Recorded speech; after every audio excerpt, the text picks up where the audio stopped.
भाई ये लियारी नदी है शफी मामू, ये आप देख सकते हो। ये पूरी की पूरी यहाँ पे गाड़ियाँ डूब चुकी हैं। 2-3 गाड़ियाँ डूब गई हैं और एक अभी ये डूब रही है आपके सामने।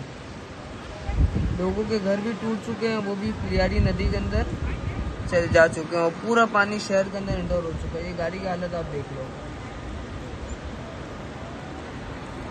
स्ट्रीट लाइट्स भी थी, वो भी बंद हो चुकी हैं। सारे लोग इधर जमा हैं।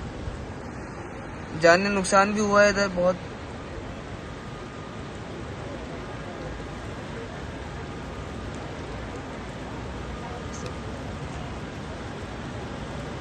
पूरी पूरी गाड़ी डूब गई है देखो।